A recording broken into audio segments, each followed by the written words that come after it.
할렐루야. 오늘도 은혜의 자리에 나오신 또 각 가정에서 예배하시는 모든 성도님들을 주의 이름으로 환영하고 축복합니다. 우리 좌우 앞뒤를 마주보며 이렇게 인사 나누겠습니다. 주님이 우리와 함께 하십니다. 한번 인사하겠습니다.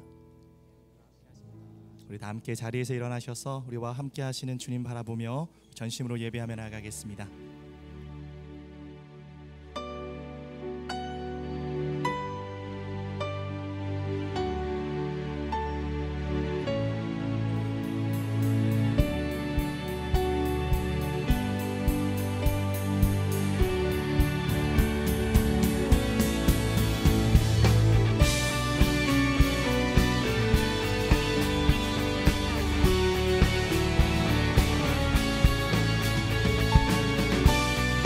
우리와 함께 하셔서 예배 가운데 역사하실 주님을 바라보며 함께 고백합시다.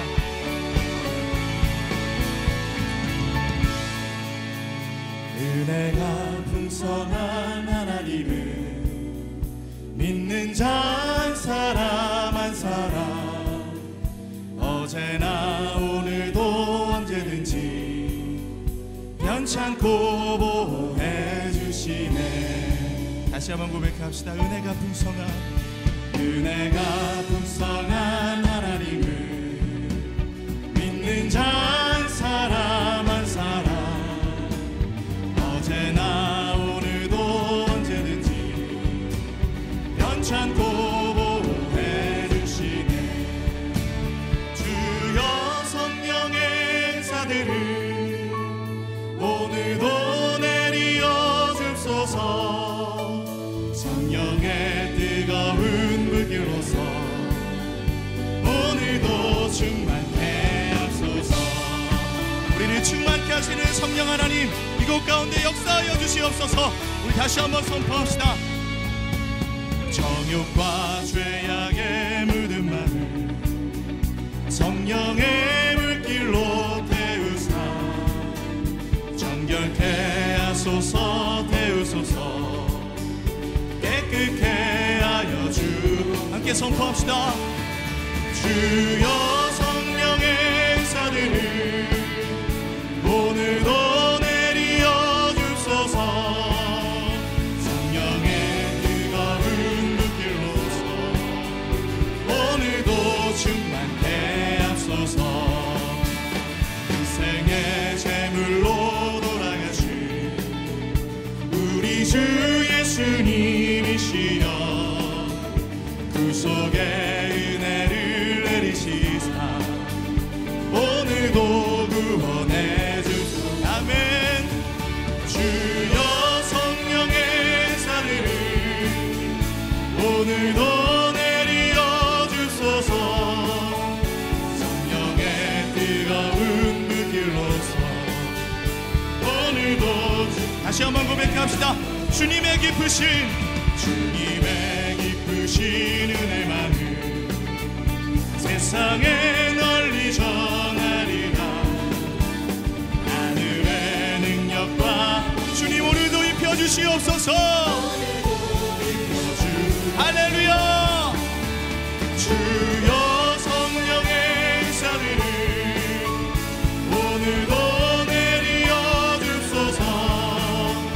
성령의 뜨거운 불길로서 오늘도 충만케. 한 번 더 고백합시다. 주여 성령의 은사들을 오늘도 내리어 줍소서. 성령의 뜨거운 불길로서 오늘도 충만케 하소서.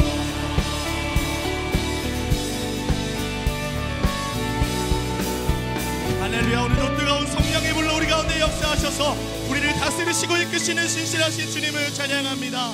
할렐루야. 우리 더 큰 기쁨으로 주님 찬양하며 나가겠습니다.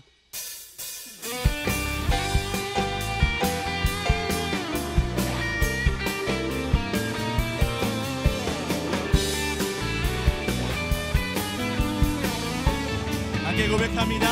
He changed me. 사랑의 주님 아니에요. 옛날 알던 그 사랑 때론 느린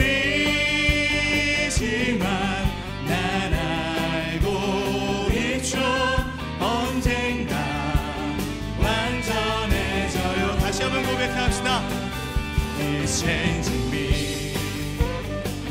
사랑의 주님 아니에요.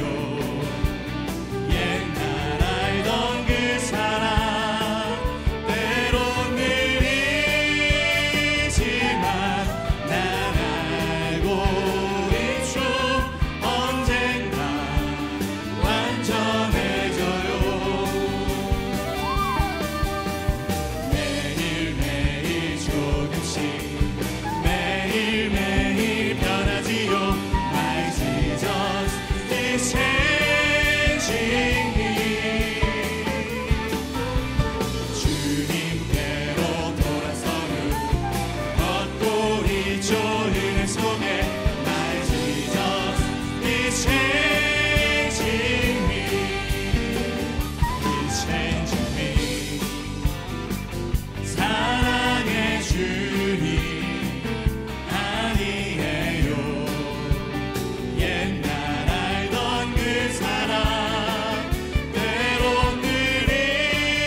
느리지만 난 알고 있죠. 언젠가 함께 선포합시다. 매일매일 조금씩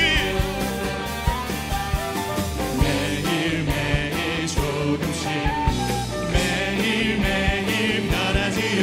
My Jesus is changing me. 주님께로 돌아서는 걷고 있죠. 은혜 속에 My Jesus is changing. 한번 더 고백합시다. 매일매일 조금씩 매일매일 조금씩 매일매일 변하지요. My Jesus is changing me. 주님께로 돌아서는 걷고 있죠. 은혜 속에 My Jesus is changing. My Jesus is changing me. My Jesus is changing me. 성령이여 임하소서. 메마른 나의 심령 위에 주님의 은혜에 담비 내려 나를 벅적 씌워주옵소서. 주의 권세 주의 능력 지금 시간 임하셔서 악한 권세 모두 깨뜨리고 주님 나라 임하소서. 함께 선포합니다. 영광 할렐루야. 예수의 그 피가 내게 승리 주네. 구원이 되시네. 영광 할렐루야. 예수의 이름이 능력되네. 소망이네. 다시 한번 주께 간구합시다. 성령이여 임하소서. 성령이여 임하소서. 메마른 나의 심령 위에 주님의 은혜에 담비 내려 나를 벅적 씌워주옵. 주의 권세 주의 능력 주님 이 시간 우리에게 부어주시옵소서. 약한 권세 모두 깨뜨리고 주님 나라 임하소서. 할렐루야 선포합니다. 영광 할렐루야. 예수의 그 피가 내게 승리 주네. 구원이 되시네. 영광 할렐루야. 예수의 이름이 능력되네. 소망이 우리의 목소리로만 선포합시다. 영광 영광 할렐루야. 예수의 그 피가 내게 승리 우리에게 승리를 주시는 그 존귀한 주님을 찬양합시다. 영광 할렐루야. 예수의 이름이 능력되네. 한 번 더 고백합시다. 영광 할렐루야. 영광 할렐루야. 예수의 그 피가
우리를 열방의 불로 세우시 신실하신 주님을 찬양합니다.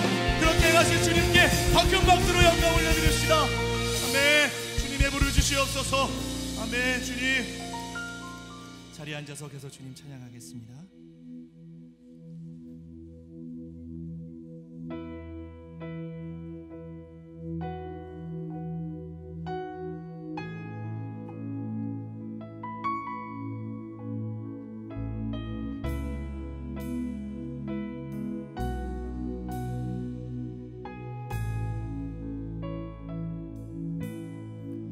주께서 내 길 예비하시네. 주께서 내 길 예비하시네.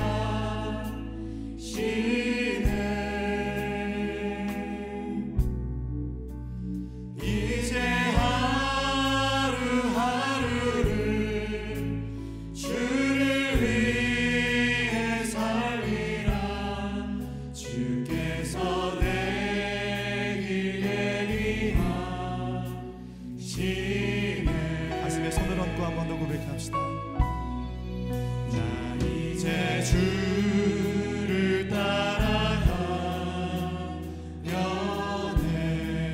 나 이제 주를 따라가려네.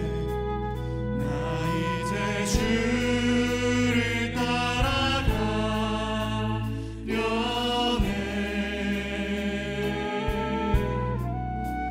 세상 죄를 버리고 생명길을 찾았네. 나 이제 주를 따라가려네. 다시 고백합시다. 주께서 내 길 예비하시네. 주께서 내 길 예비하시네. 이제 하루하루를 주를 위해 살리라. 주께서 내 길 예비하시네.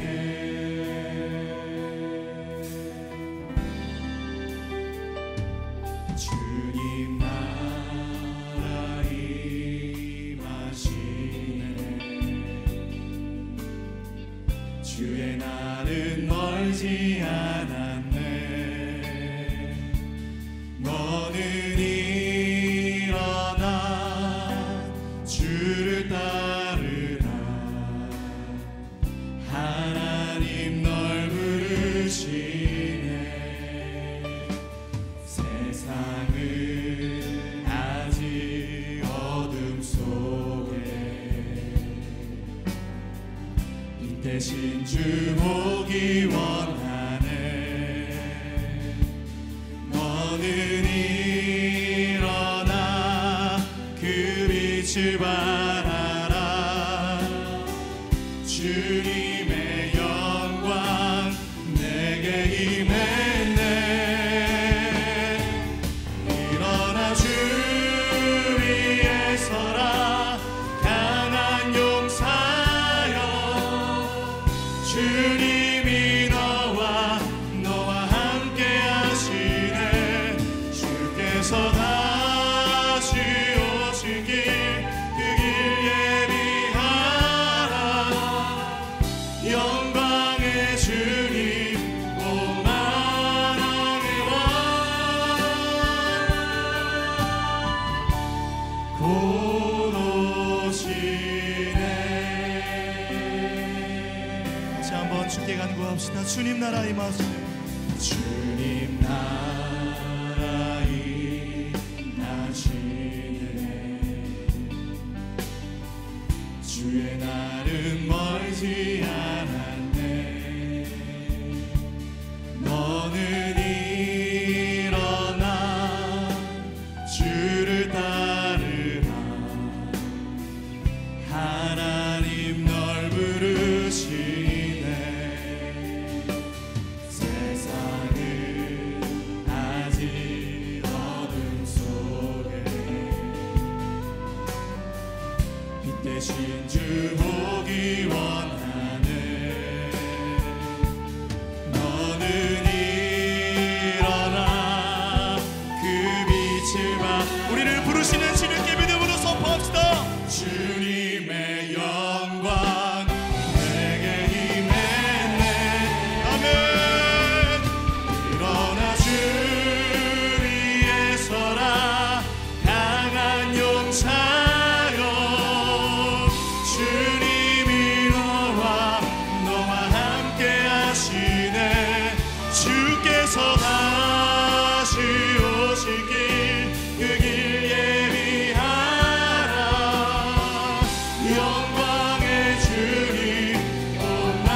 주시옵소서.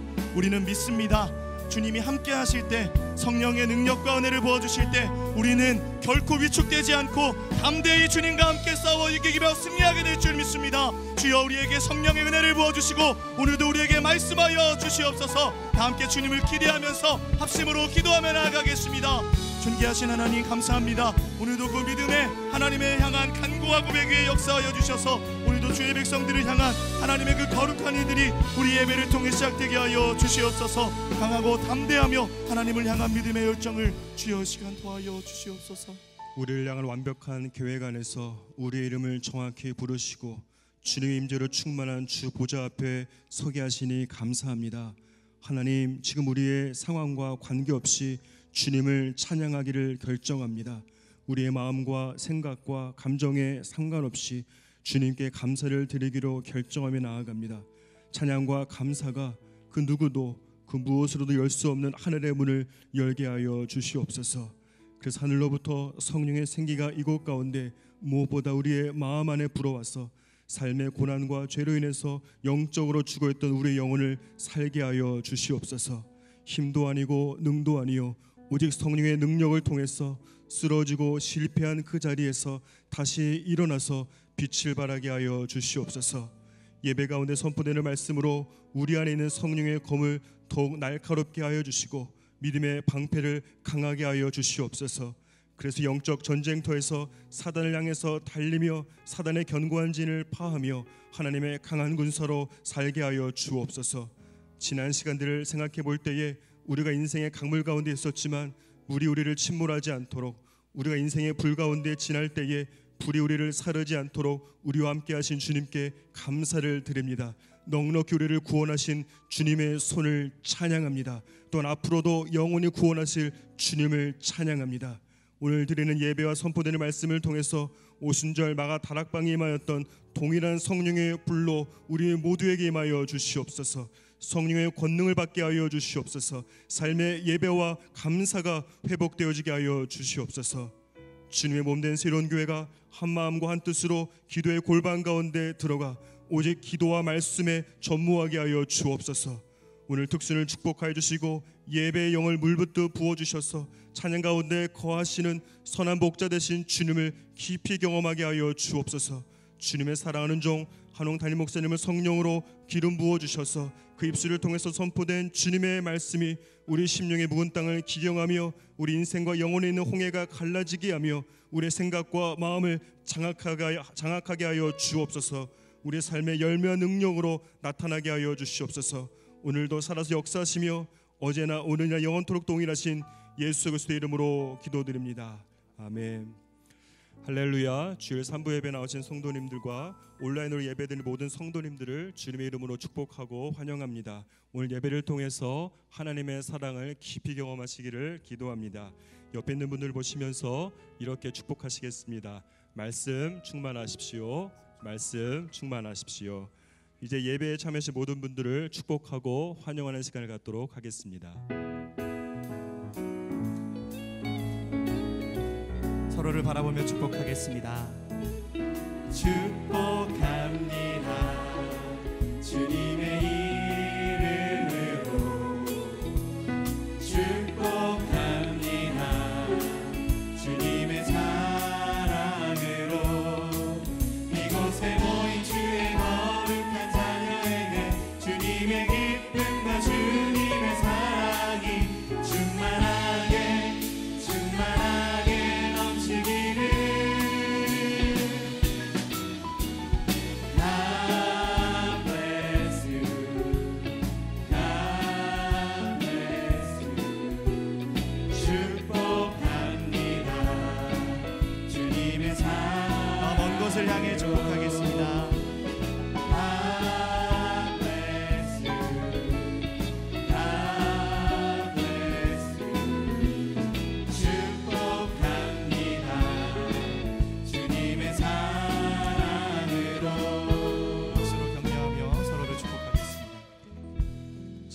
광고 말씀 드리겠습니다. 새로운 교회는 정부 방역 지침을 적극적으로 준수하여 주일 현장 예배 인원을 제한하고 2주마다 온라인 신청을 통해서 주일 예배를 진행하고 있습니다. 신청 대상은 새로운 교회 공동체 소속 성도이며 7월 14일 화요일 오후 8시부터 온라인 페이지를 통해서 신청하실 수 있습니다. 각부 예배 인원이 제한되어 있기에 본인이 희망하는 시간의 예배를 들으시기 위해서는 가급적 빠른 신청을 권해드립니다. 최종 확정된 예배 참석 시간은 교회에서 문자를 통해서 전달해드릴 예정입니다. 또한 이번에 신청하신 주일 예배 배정은 7월 26일 주일까지 2주간 진행합니다.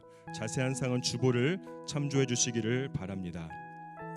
유재인 주일학교에서는 올여름 가족이 함께 국내 성지를 순례하면서 대한민국의 복음의 씨앗을 심었던 선교사님들의 발자취를 따라가 보는 패밀리 필그림 투어를 준비했습니다. 각 가정별로 원하는 날짜에 다니실 수 있고 추천 순례지를 정하여 여행하며 제공된 패키지를 이용해서 다양한 미션도 하실 수 있습니다. 코로나로 인해서 마음 편하게 어디를 가기가 걱정되는 지금 사람들의 발길에 잘 닿지 않는 국내의 성지를 찾아가 보면서 가정별로 영적인 재충전을 하는 시간이 되기를 기도합니다.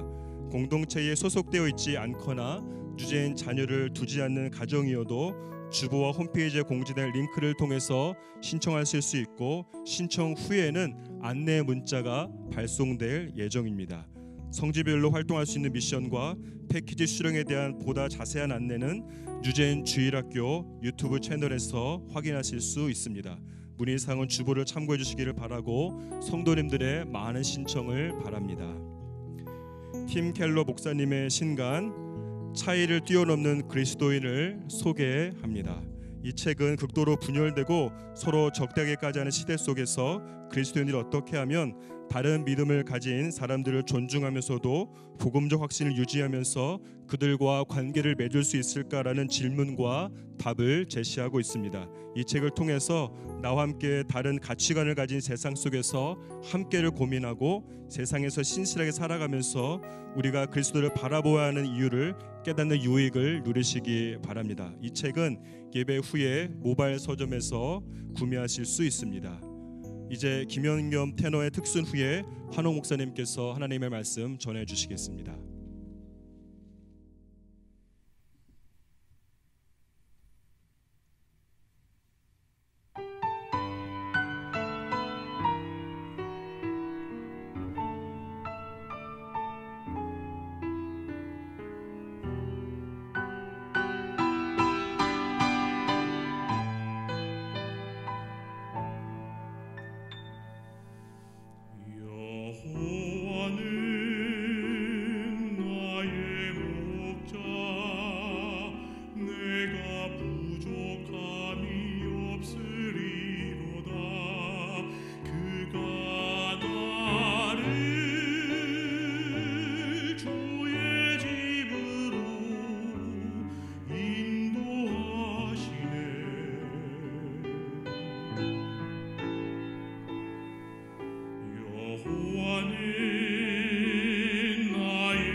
승시키시고 의의 길로 인도하는도다. 사망의 골짜기로 내가 다닐지라도 주께서 나와 함께 계시니 두려움 없네. 주께서 내 원수의 목자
따르리니 내가 여호와 집에서 영원히 살리라.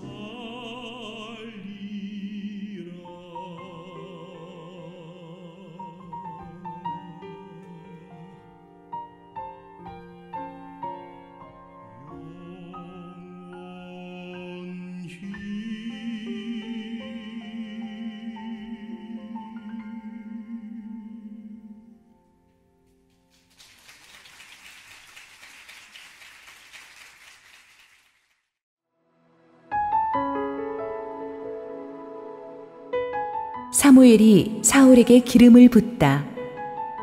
사무엘상 9장 25절에서 27절, 10장 1절에서 16절 말씀입니다.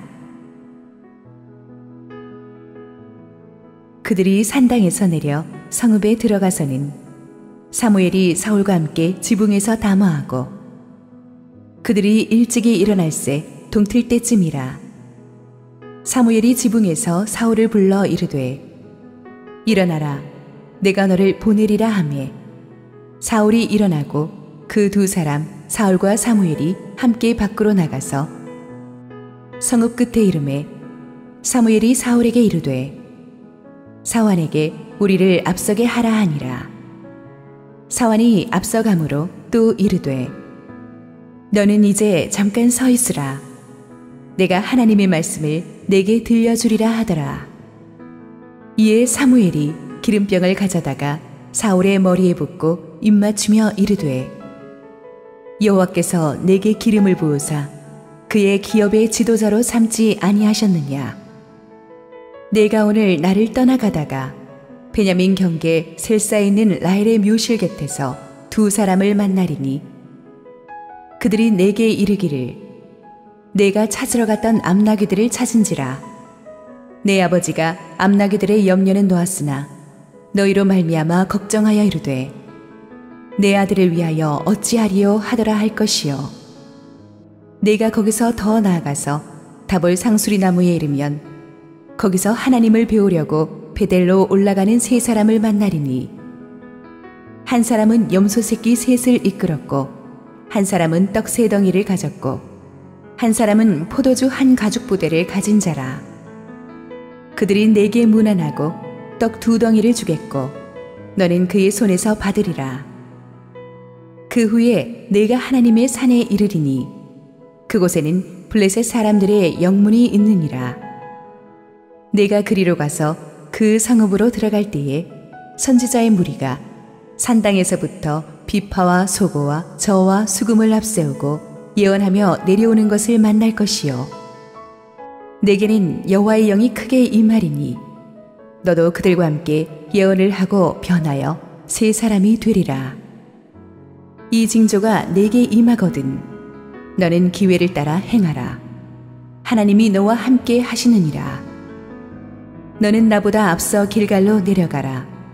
내가 네게로 내려가서 번제와 화목제를 드리리니 내가 네게 가서 내가 행할 것을 가르칠 때까지 7일 동안 기다리라.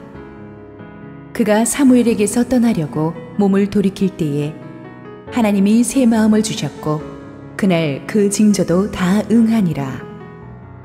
그들이 산에 이를 때에 선지자의 무리가 그를 영접하고 하나님의 영이 사울에게 크게 임함으로 그가 그들 중에서 예언을 하니 전에 사울을 알던 모든 사람들이 사울이 선지자들과 함께 예언함을 보고 서로 이르되 기스의 아들에게 무슨 일이 일어났느냐.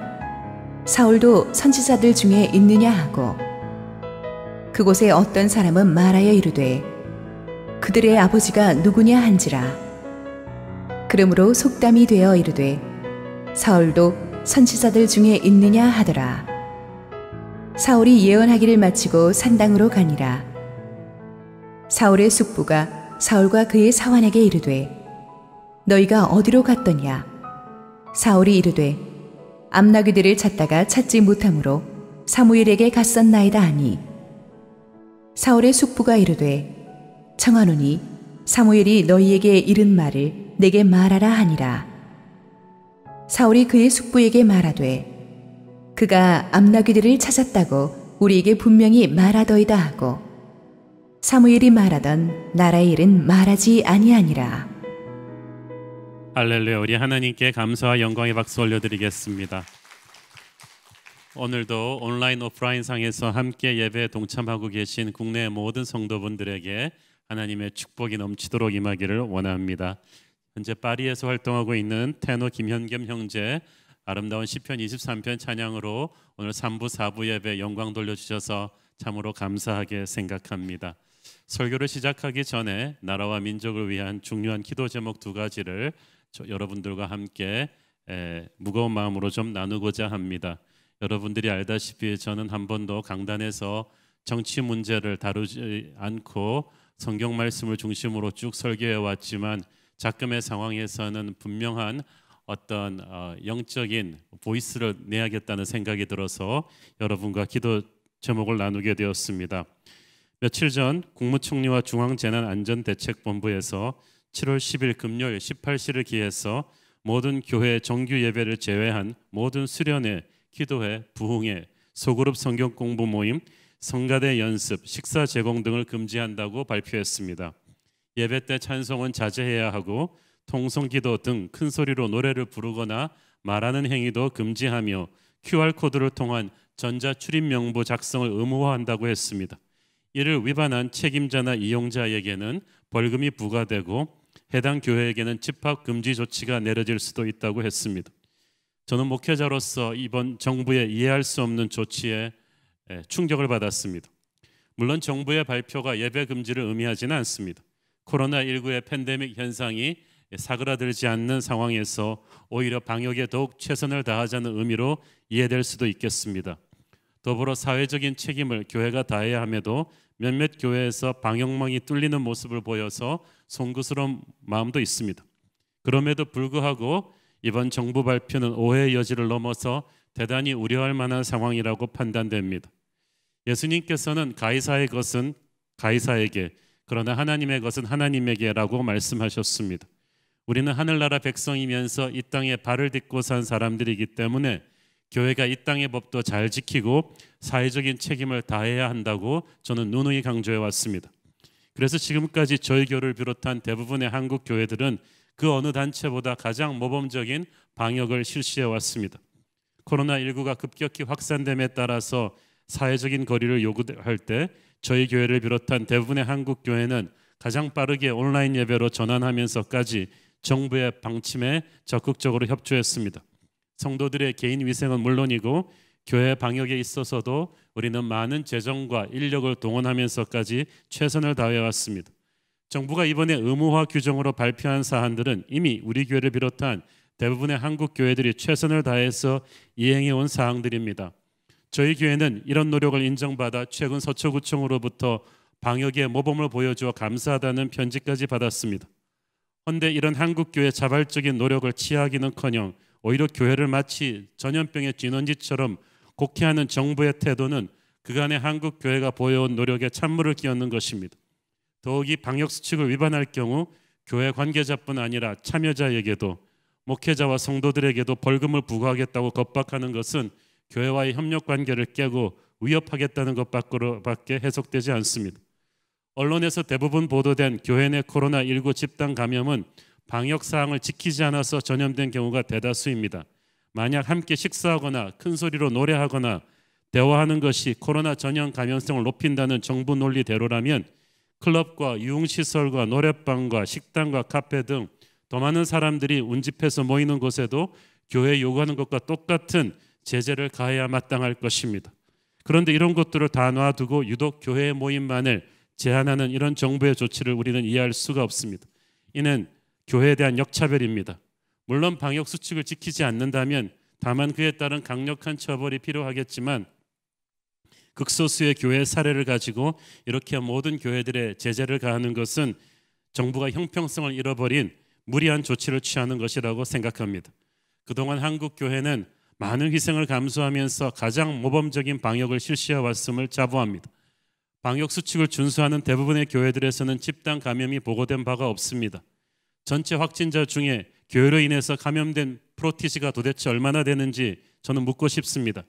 이때까지 한국에서 나온 13,000명이 넘는 확진자들 중에서 전체 확진자의 0.01%도 안 되는 숫자가 교회에서 나왔습니다. 특히 이번 조치에서 성당이나 사찰들은 제외되었는데 이는 타 종교 시설들과의 명백한 역차별이며 헌법이 명시한 종교의 자유를 정부 스스로 위배한 것입니다. 특히 찬송과 기도 소리까지 언급하는 것은 종교 분리 원칙을 무시한 종교 탄압에 가까운 것입니다. 정부는 겸손해야 하고 국민을 사랑해야 합니다. 코로나19 같은 비상시국에 국민을 단합시키고 아픔을 어루만져 주어야 할 정부가 왜 자꾸 국민들 사이에 희생양을 만들고 분열과 다툼을 야기하는 조치를 취하는 것입니까? 한국교회는 국가적인 위기의 때마다 고통을 분담하며 정부와 협력해서 사회의 빛과 소금 역할을 감당해 왔습니다. 우리나라 사회복지 분야의 70% 이상을 한국교회가 책임져 왔습니다. 코로나19의 고통은 정부와 국민이 하나가 되어 극복해야 될 대상입니다. 정부가 국민의 안전을 위해서 최선을 다하듯 교회 역시도 지금까지 그래왔듯이 앞으로도 계속 정부와 협력하여 방역에 온 힘을 다할 것입니다. 그러기 위해서는 먼저 정부가 교회가 마치 전염병의 원상이 된 것처럼 치부하는 것을 즉각 사과하고 무리한 행정 조치를 철회해야 된다고 믿습니다. 교회는 결코 코로나19의 가해자도 아니고 감염의 전파자도 아닙니다.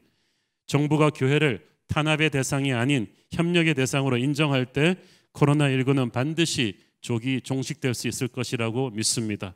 그렇기 때문에 여러분 당당하고 자신감 있게 주변에게 말하십시오. 사람들이 뭐라고 하면 언론에 오도된 잘못된 말들을 할 때 여러분은 교회가 지금까지 얼마나 모범적인 방역을 보여왔는지, 정부의 이번 조치가 얼마나 무리하게 선을 넘은 것인지 시민의 일원으로서 당당하게 이야기하고 어필할 권리가 저는 있다고 생각합니다. 두 번째로, 최근 우리 국회에서는 논란의 중심이었던 포괄적 차별금지법이 정의당 의원들의 주도로 발의되었습니다. 저는 수많은 한국교회 지도자들과 더불어 여기에 숨어있는 독소 조항들에 대해서 심각한 우려를 표시하고 싶습니다. 포괄적 차별금지법안은 사람의 성별, 장애, 나이, 인종, 국적, 종교 등 23개 영역에서 이유 없는 차별을 받지 않도록 사회적인 약자를 보호한다고 했습니다. 즉 모두가 평등한 대우를 받는 세상을 만들자는 표면적으로는 너무나 그럴듯한 명분을 내세우고 있습니다. 그러나 문제는 이 보호받아야 될 약자의 범위 안에 성소수자까지 포함되어 있다는 사실입니다. 하나님께서는 분명히 사람을 아담과 이브로 만드셨지 아담과 스티브로 만들지 않으셨습니다. 남성과 여성으로 창조하셨습니다. 그러나 포괄적 차별금지법이 말하는 성소수자 중에는 남성, 여성 외에도 분류할 수 없는 성이 규정되어 있습니다. 이는 동성애자, 양성애자, 트랜스젠더를 다 포함하는 것입니다. 이런 차별금지법이 그대로 통과되면 이런 것들을 우리의 자녀들이 학교에서 아무 여과장치 없이 그대로 정상적인 것으로 배우게 될 것이고, 설교자가 동성애를 반대하는 설교를 하면 설교자와 교회가 동시에 처벌을 받게 될 것입니다. 이미 이 법을 통과시킨 유럽이나 북미 국가들은 사회적으로 엄청난 혼란을 겪고 있습니다. 동성애자들끼리 결혼해서 아이를 입양해서 키우며 또 다른 동성애자들을 양산합니다. 가정 질서가 엉망이 됩니다. 많은 미국의 주들에 가보면 화장실이 여자 양성 화장실 3개로 나누어져 있습니다. 오늘 자기가 남자라고 생각하면 남자 화장실로 가고 여자라고 생각하면 여자 화장실로 가는 경우가 많습니다. 이렇게 되면 군대나 학교 기숙사들이 엄청난 혼란에 빠지게 됩니다. 미국, 캐나다의 큰 교단들이 동성애자 목회자 안수를 통과시켰습니다. 동성애 반대 설교를 하는 목사님들과 교회들이 북미 국가들에서 얼마나 핍박받고 있는지 모릅니다. 이런 법이 통과되면 성윤리의 타락과 가정의 붕괴로 심각한 사회적인 악영향을 초래합니다. 미국에서 청소년 시절을 보냈던 저는 그 병폐를 똑똑히 목격하고 살았습니다. 그런데 지금 우리나라가 그 혼란스러운 길을 그대로 가자는 것입니까? 우리나라 헌법에는 이미 차별금지 내용을 담은 평등권 규정이 있습니다. 이미 이런 개별적 차별금지법들이 있기 때문에 이런 포괄적 차별금지법의 제정은 결코 필요가 없습니다. 아무리 국가라고 해도 국민이 동성애를 죄라고 비판할 자유와 권리까지 빼앗을 수는 없습니다. 그들의 인권은 보호해야 하지만 동성애 간의 성행위까지 우리가 인정하고 보호할 수 없고 그것을 우리의 자녀들에게 정상이라고 가르칠 수도 없습니다. 뿐만 아니라 이 차별금지법이 통과되면 종교차별금지라는 명목하에 그동안 한국교회를 어지럽혀온 여러 종류의 이단을 이단이라고 비판할 수도 없게 됩니다. 나라법이 처벌하기 때문입니다. 즉 약자의 평등을 위한다는 이 법은 오히려 대다수의 국민들을 역차별할 차별금지법이 될 것입니다. 이에 저는 이미 여기에 강력한 반대를 표시해온 한국교회 여러 교단과 기관단체장, 목회자들과 함께 이 차별금지법 저지를 위해서 우리 성도들도 합심해서 기도하고 온몸을 던져 막아야 된다고 생각합니다. 앞서 얘기한 이번 이해할 수 없는 정부의 예배 제외한 모임 금지 행정 조치 또한 이 차별금지법 통과를 반대해온 한국교회에 미리 압박을 가하려는 의도가 아닌가 하는 생각도 듭니다. 다시 한번 강조하지만 국가의 권력은 국민이 준 것입니다. 국민을 섬기라고 국민이 부여한 권력을 국가가 오만과 독선에 빠져서 잘못 사용해서 오히려 국민의 자유와 권리를 침해한다면 우리는 단호히 일어나서 국가가 바른 길을 가도록 견제해 줄 의무가 있다고 믿습니다.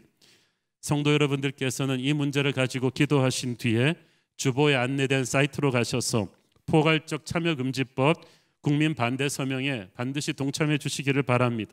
또한 여러분이 사시는 지역의 국회의원들에게 전화하시고 분명한 크리스찬으로서의 반대 메시지를 전해 주십시오. 우리가 뽑은 위정자들이기 때문에 우리가 바른 길로 가도록 견제해 줄 의무가 권리가 우리에게 있습니다. 신문이나 잡지, SNS에 글을 쓰시는 분들 교회 입장을 확실하게 전달해 주시고 주변 분들에게도 말씀해 주십시오. 그래서 위정자들이 결코 넘지 말아야 될 선을 넘지 않도록 우리가 막아야만 합니다. 그래서 우리와 우리 후손들이 살아갈 이 땅이 거룩하고 건강한 나라가 되도록 우리는 반드시 그렇게 해야 될 줄로 믿습니다. 이 두 가지 문제를 놓고 우리 함께 한번 기도하겠습니다. 사랑하는 아버지, 종교 분리의 선을 넘어서 국가가 코로나를 빌미로 교회를 압박하는 이 힘든 시대에 우리가 살고 있습니다. 모두를 평등하게 대우한다는 명목하에 하나님 참된 신앙의 삶을 압박하는 사회를 엄청난 혼란에 빠뜨릴 법을 무리하게 밀어붙이는 시대가 되었습니다. 하나님, 이제 하나님의 백성들이 사자처럼 깨어 일어나 불의를 바로잡게 하여 주시고 하나님의 나라를 건강하게 지키게 하여 주시고 우리의 후손들 앞에 부끄럽지 않은 그런 분연한 자세를 보이게 하여 주시옵소서. 주님의 몸된 교회 성도들 부당한 세상의 권력의 길을 두려워하지 않게 하여 주시고 오직 하나님만 두려워하는 길을 가게 하여 주옵소서. 예수님 이름으로 기도했습니다. 아멘. 지난주에 우리는 이스라엘의 초대 왕이 되는 사울이 하나님의 인도하심을 따라서 사무엘을 만나게 되는 과정을 살펴보았습니다. 사울은 이스라엘의 가장 작은 베냐민 지파의 미천한 가문의 한 평범한 청년에 불과했습니다. 그리고 집안의 소중한 암나기들을 잃어버리고 어쩔 줄 몰라 하는 그런 청년이었습니다. 그 잃어버린 암나기들 사건이 참 불행한 사건이라고 생각했는데 그 사건으로 인해서 그는 선지자 사무엘을 만나서 자기가 왕이 될 것이라는 계시를 받게 되었습니다. 이제까지 아무도 주목하지 않았던 청년이 역사의 중심에 세워지게 된 것입니다. 하나님께서 우리를 향해 갖고 계신 계획은 우리 자신이 우리를 향해 갖고 있는 꿈보다 훨씬 큽니다. 사울은 꿈에도 생각을 못했을 것입니다. 하나님께서 자신을 왕으로 세우려고 한다는 사실을. 어저께까지 아무것도 아니었던 사람의 삶이 오늘은 만인의 스포트라이트를 받는 삶이 됩니다. 이 땅의 모든 것은 하나님의 뜻대로 이루어져 갈 것입니다. 그러므로 어저께까지 여러분이 보잘것없었다고 해도 오늘 하나님께서 여러분을 들어쓰실 수 있는 것입니다. 그러므로 우리는 이 땅에서 우리의 욕심이나 조급함을 갖지 말고 하루하루 하나님을 높이며 순종의 삶을 살아야 합니다. 그러면 하나님의 때에 우리를 높여주실 것입니다. 사울은 잃어버린 암나기를 찾다가 왕의 사명을 받죠. 그 과정에서 충직한 사원과 친절한 물깃는 아가씨들의 도움을 받았습니다. 하나님의 섭리는 이렇게 일상의 평범한 사건들 또 보잘것없어 보이는 존재들을 통해서도 이루어집니다. 그러므로 하나님의 사람은 아무리 작은 일, 평범한 사람도 그냥 허투루 넘기지 않아요. 하나님께서 그 모든 것들을 통하여서 위대한 작품을 만들 것이기 때문입니다. 오늘의 본문 사무엘상 9장 25절 27절 읽겠습니다. 그들이 산당에서 내려 성읍에 들어가서는 사무엘이 사울과 함께 지붕에서 담화하고 그들이 일찍이 일어날새 동틀 때쯤이라. 사무엘이 지붕에서 사울을 불러 이르되 일어나라, 내가 너를 보내리라 하매 사울이 일어나고 그 두 사람 사울과 사무엘이 함께 밖으로 나가서 성읍 끝에 이르매 사무엘이 사울에게 이르되 사원에게 우리를 앞서게 하라 하니라.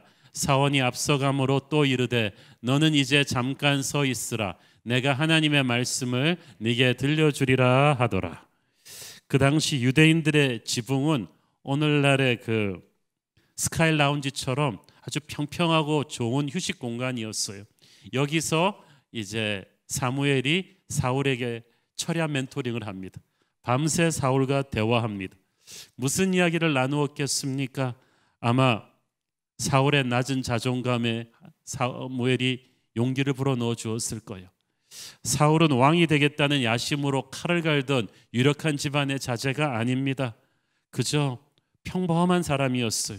그래서 네가 왕이 될 거라는 말을 들었을 때 좋은 느낌보다는 기가 찼을 것입니다.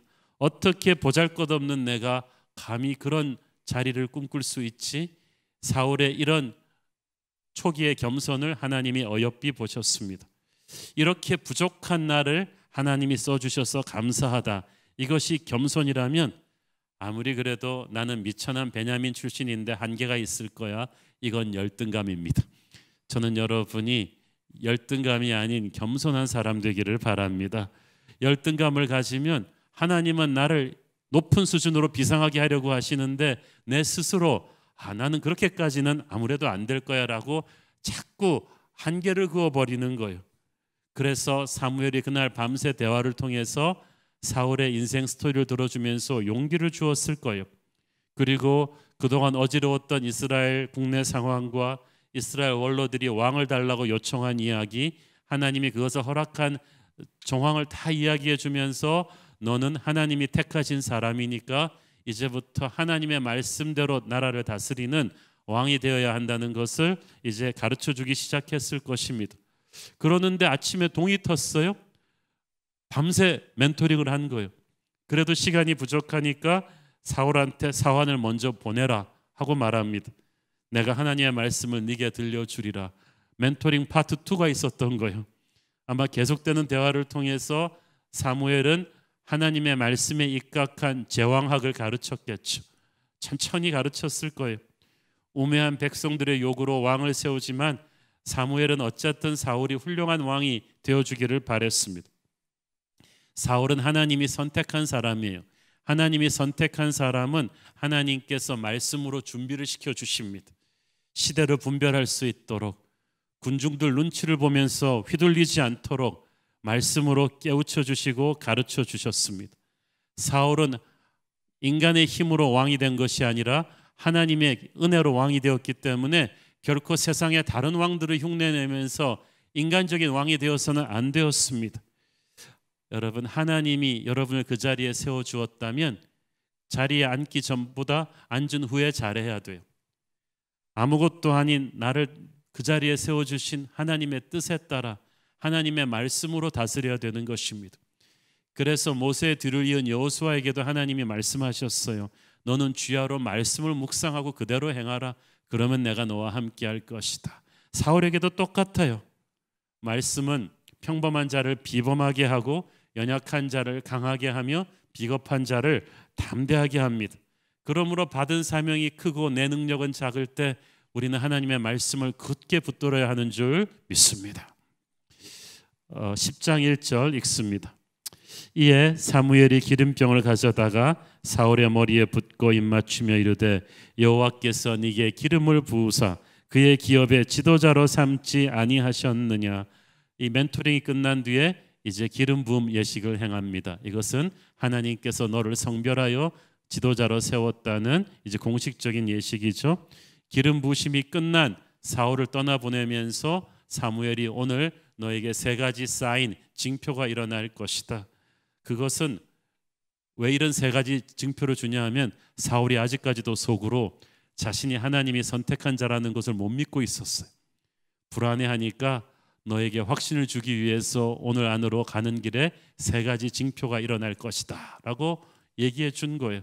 이 3가지 징표는 사울의 불안감을 종식시켜 줄 것이기도 했지만 동시에 사울이 앞으로 어떠한 자세로 나라를 다스려야 되는지에 대한 메시지가 담겨 있기도 했습니다. 2절 읽습니다. 네가 오늘 나를 떠나가다가 베냐민 경계 셀사에 있는 라헬의 묘실 곁에서 2 사람을 만나리니 그들이 네게 이르기를 네가 찾으러 갔던 암나기들을 찾은지라 네 아버지가 암나기들의 염려는 놓았으나 너희로 말미암아 걱정하여 이르되 내 아들을 위하여 어찌하리요 하더라 할 것이요. 첫째 징표는 가다가 라헬의 묘실 곁에서 잃어버린 암나기를 찾았다는 소식을 들려주는 사람들을 만날 것이다. 네 아버지가 안심했다는 말로 미뤄보아서 암나기가 그냥 집에 자연스럽게 돌아간 것 같아요.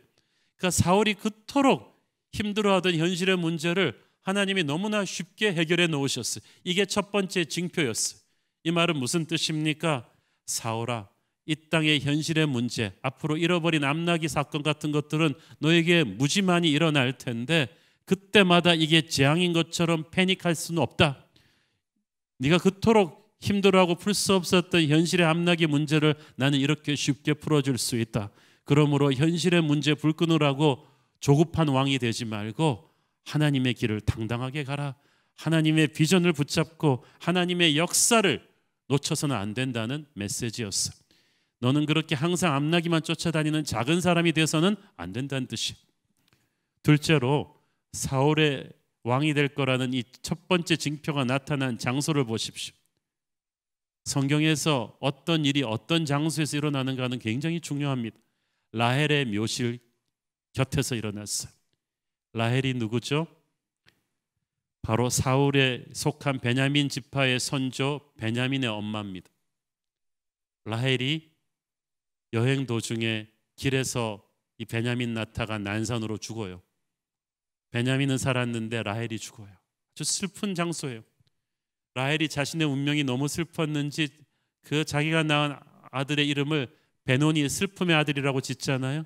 그랬더니 남편 야곱이 그 자리에서 아니야, 얘는 베노니가 아니고 베냐민 기쁨의 아들이 될 거야 라고 고쳐주는 거야. 라헬의 죽음은 분명히 슬픈 일이었지만 야곱은 자기의 아이의 인생이 그 슬픔으로 지배당하게 하고 싶지 않았어요. 그래서 오히려 그 라헬의 죽음을 밑거름으로 해서 이 아이의 미래는 승리하는 인생이 되라고 슬픔의 베노니가 아니라 기쁨의 베냐민이 될 것이라고 믿음으로 야곱이 선포한 거예요. 그리고 그 선포가 수백 년이 지나서 이루어졌어요. 라헬을 묻을 때는 그토록 통곡의 장소였던 그 묘실 그 바로 앞에서 수백 년이 지나 베냐민의 후손 사울이 이스라엘의 첫 번째 왕이 됩니다. 그 왕이 되는 첫 번째 증표가 여기서 나타난 거예요. 슬픔의 베노니를 딛고 일어나 기쁨의 베냐민이 되게 하겠다는 야곱의 믿음이 그대로 이루어진 것입니다.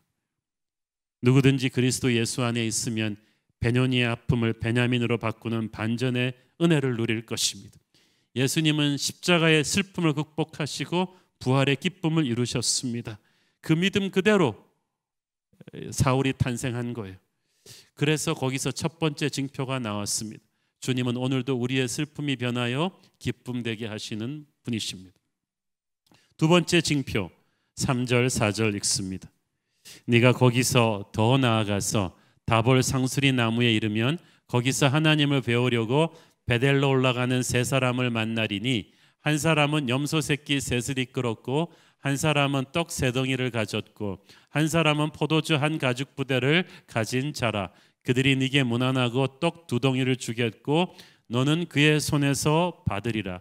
또 중요한 지명이 등장하죠. 베델로 올라가던 사람이다. 베델은 성지입니다.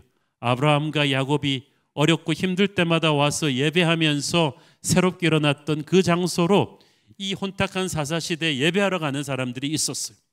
그 예배하러 가는 사람들이 하나님께 바칠 떡의 일부를 사울에게 주었다는 것은 사울을 하나님이 세우신 자로 인정했다는 뜻이에요. 그리고 그 무엇보다도 중요한 것은 사울은 이 예배자들의 인정을 받는 게 중요하고 그들의 축복을 받고 기도를 받는 게 중요하다는 거예요.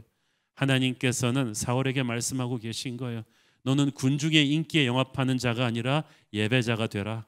베델에서 예배하던 아브라함과 야곱의 그 정신을 따라서 평생 하나님께 예배하는 자가 되고 예배하는 자들의 축복을 받는 자가 돼야 된다고 말씀하신 거예요. 왕권이 바로 거기서 나오는 힘이에요.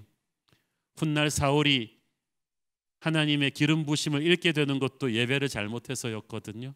사울은 어쨌든 여기서 왕은, 하나님의 왕은 진정한 예배자가 되어야 된다는 사인을 받은 것입니다. 세 번째 징표입니다. 5절. 그 후에 네가 하나님의 산에 이르리니 그곳에는 블레셋 사람들의 영문이 있느니라. 네가 그리로 가서 그 성읍으로 들어갈 때에 선지자의 무리가 산 땅에서부터 비파와 소고와 저와 수급을 앞세우고 예언하며 내려오는 것을 만날 것이요. 이 셋째 징표를 가장 자세히 설명하는 거로 봐서 가장 중요합니다. 셋째 징표는 선지자의 무리를 만날 것이다.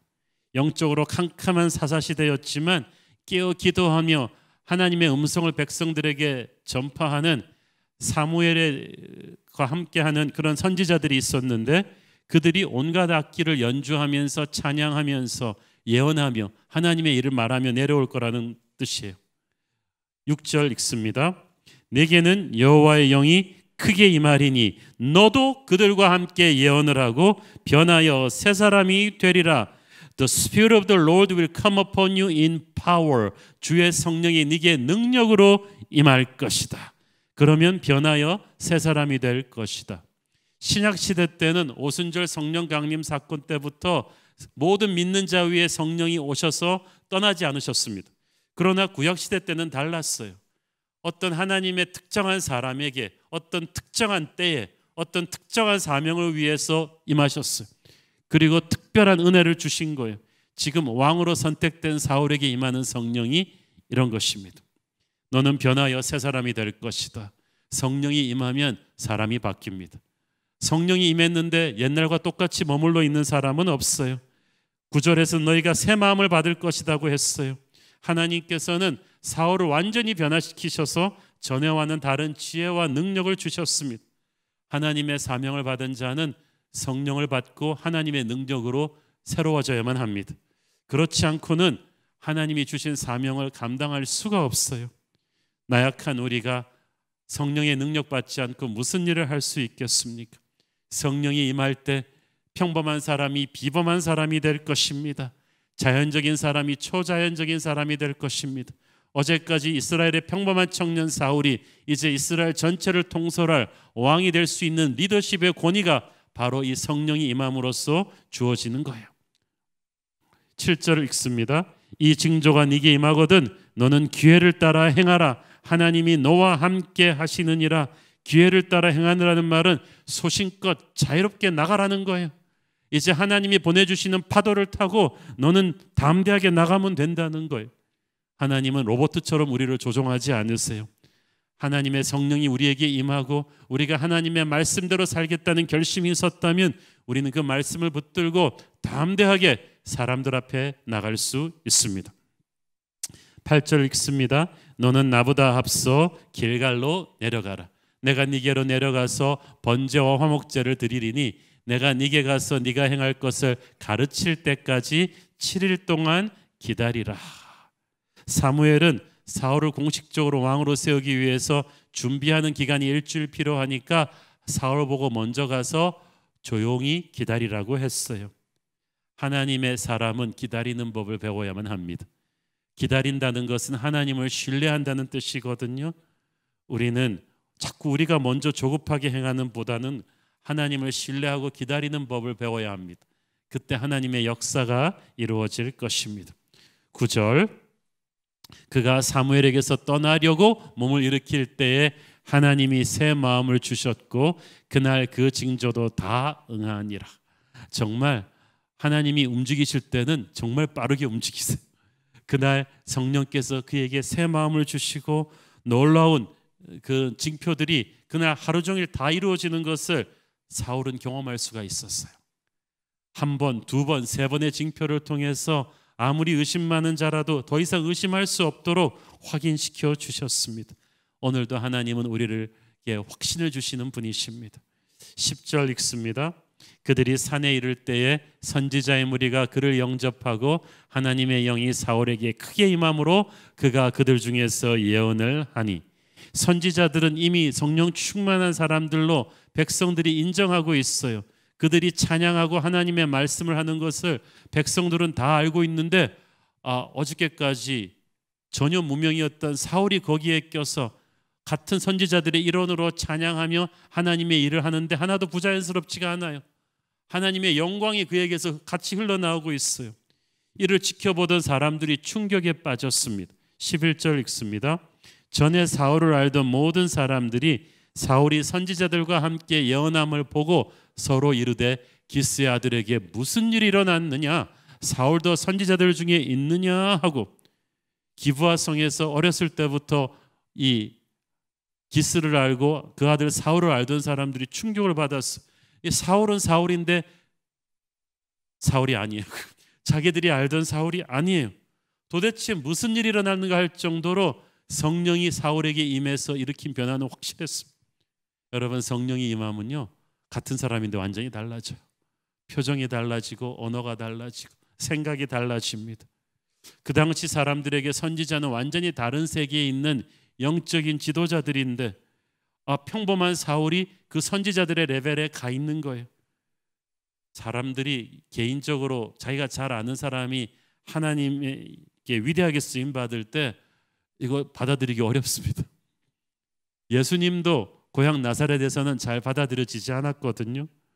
그렇지만 하나님께서 왜 이 일을 하셨느냐 하면 고향 기브아 사람들도 이제 사울을 함부로 대하지 않도록 뭔가 하나님의 역사가 이루어지고 있는 사람이라는 것을 워밍업을 시키신 거예요. 그래서 그 소문이 퍼져나가서 이제 다음 주에 우리가 배우게 될 하나님이 정식으로 그를 왕으로 세우셨을 때 모두가 그것을 인정하고 받아들일 수 있게 하신 거예요. 자, 그렇게 하고 이제 사울이 돌아갑니다. 14절 16절 읽습니다. 사울의 숙부가 사환과 그 사환에게 이르되 너희가 어디로 갔더냐? 사울이 이르되 암나기들을 찾다가 찾지 못함으로 사무엘에게 갔었나이다 하니, 사울의 숙부가 이르되 청하노니 사무엘이 너희에게 이른 말을 내게 말하라 하니라. 사울이 그의 숙부에게 말하되 그가 암나기들을 찾았다고 우리에게 분명히 말하더이다 하고 사무엘이 말하던 나라의 일은 말하지 아니하니라. 이 숙부가 눈치가 굉장히 빠른 사람인가 봐요. 암나기 잃어버리고 며칠 동안 나가 있던 조카가 돌아오는데 얼굴이 달라졌어요. 우리 사울이 달라졌어요. 함부로 할 수 있는 인물이 아닌 것 같아요. 막 얼굴에 자신감이 있고 평안함이 있고 하나님의 성령의 기름 부심이 막 느껴지니까 도대체 어디로 갔었냐? 누구를 만났냐? 그랬더니 사울이 선지자 사무엘을 만났다는 거예요. 숙부가 놀랐어요. 아니, 이 촌뚜기 녀석이 어떻게 저 위대한 선지자 사무엘을 만났지? 그래서 사무엘이 그렇게 할 일 없는 분이 아닌데 무슨 일이 있었나 보다 하고 더 자세히 캐물었는데 집요하게 묻는 숙부의 말에 사울은 나라의 일, 즉 자기가 왕으로 기름 부음 받은 사실을 끝까지 말하지 않습니다. 사울이 지혜로웠던 거죠. 애지간하면 말이죠. 숙부가 캐물으면 어디를 만지는 거예요?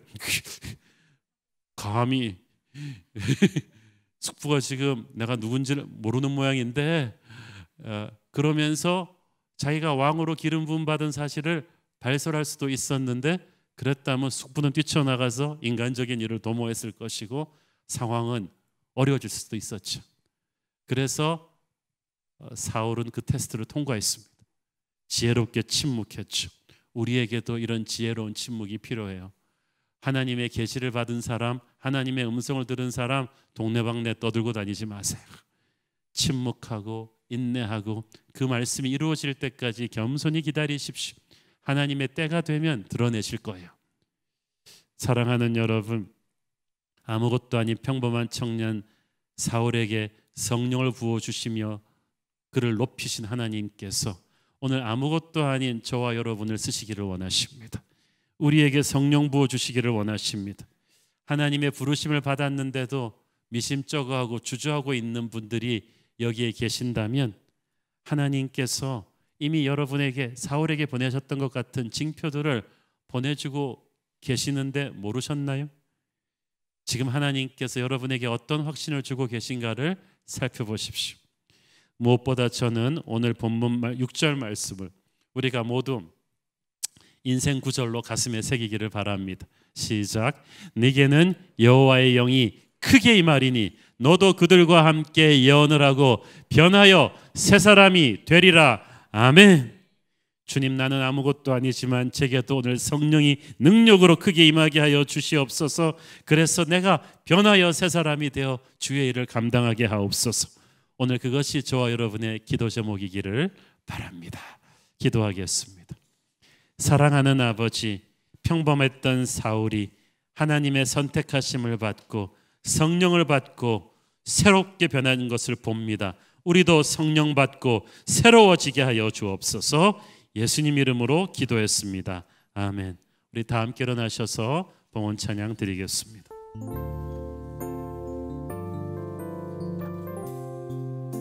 오소서 진리의 성령님, 오소서 진리의 성령님,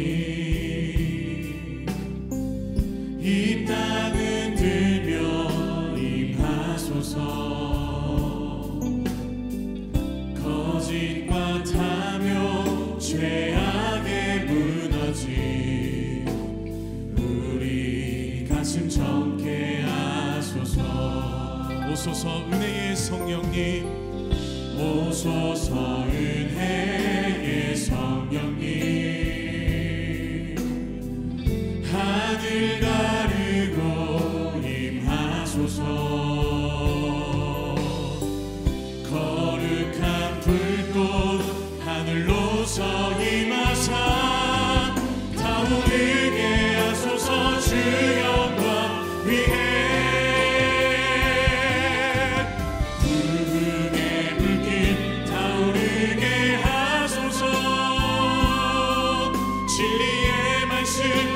새롭게 하소서. 은혜의 강물 흐르게 하소서. 성령의 바람 이 땅 가득 불어와 흰옷 입은 주의 순결한 백성, 주의 영광 위에 이제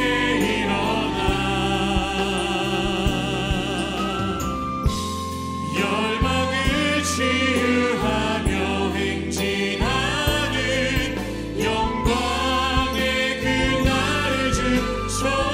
부흥의 불길 타오르게 하소서. 부흥의 불길 타오르게 하소서. 진리의 말씀 이 땅 새롭게 하소서. 은혜의 강물 성령의 바람 이 땅 가득 불어와 흰옷 입은 주의 순결한 백성, 주의 영광 위에 이제 일어나 열방을 치유하며 행진하는 영광의 그날. 함께 믿음의 손 들고 선포합니다. 성령의 새바람, 성령의 새바람 이 땅에 불어오소서. 주의 영 그 생기로 우리를 다시 살리사 이 땅에 하나님 영광 거하는 그런 교회가 되게 하소서. 열방에 하나님 영광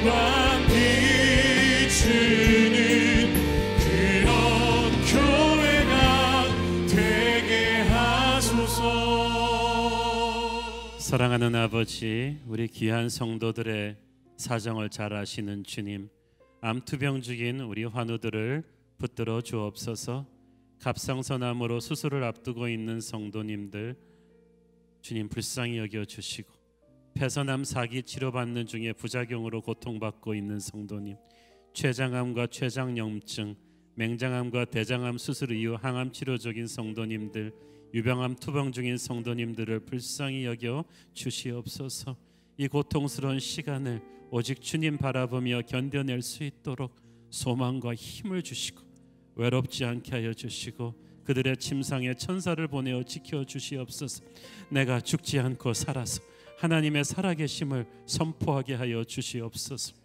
성도님들의 가족들 가운데 어깨 근육 파열로 고통 중에 계신 분, 정신질환을 앓고 있는 분, 암투병 중에 항암제를 찾지 못해 어려움을 겪고 있는 분, 알츠하이머를 앓고 있는 분들이 계십니다. 32주 만에 미숙아로 태어난 쌍둥이들이 인큐베이터에 있습니다. 주님 불쌍히 여겨 주시옵소서. 치료하는 광선이 빛을 발하여 이들을 낫게 하여 주옵소서. 환우들을 돌보다 지친 성도들이 많습니다. 가족들이 환우를 돌보다 지치지 않게 하시고 가족들이 분열하거나 시험 들지 말고 믿음이 건강해지게 하여 주옵소서. 코로나의 직격탄을 맞아서 사업체가 긴 시간 어려움을 겪고 있는 성도들이 있습니다. 회사가 횡령의 피해를 입고 오랜 시간 소송 중에 있는 성도들의 눈물도 헤아려 주옵소서. 소아외과 의사로서 어린 환자들의 생명을 다루는 성도가 있는데 그 어려운 수술을 잘 집도할 수 있게 하여 주시옵소서. 혼탁한 소용돌이 속에 빠진 나라와 민족을 위해서 기도합니다. 차별금지법의 통과를 막아주시고 정부의 부당한 교회 탄압을 막아주시옵소서. 위정자들이 오만과 독선을 버리고 겸손해지게 하시고 진실해지게 하여 주시옵소서. 사랑하는 아버지, 험한 세상 속에 있지만 우리는 결코 흔들릴 수 없는 하나님이 지키시는 하나님의 군대임을 믿습니다. 믿음으로 승리하게 하여 주시옵소서. 받은 은혜 감사하며 드리는 헌물의 손길들을 축복하시고 지금은 살아계신 우리 주 예수 그리스도의 은혜와 하늘아버지 크신 사랑과 성령님 감화 감동하심과 교통하심과 축복하심의 은혜가 오직 성령 받고 새롭게 되기를 소원하는 사랑하는 모든 주의 백성들 머리 위에 지금부터 영원까지 함께 계시기를 축원하옵나이다. 아멘.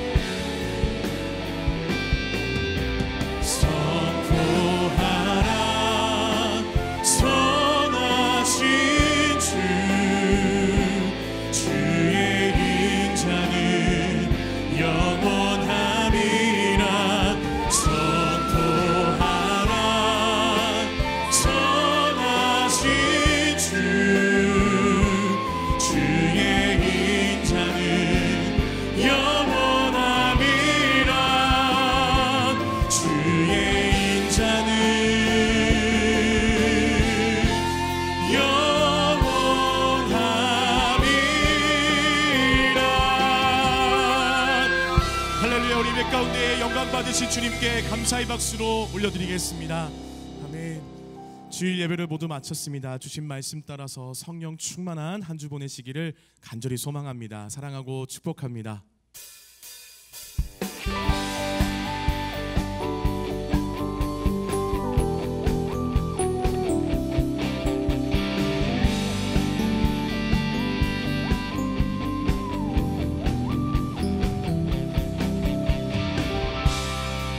하늘에 계신 아버지 이름 거룩하며 주의 영광 이곳에 가득하게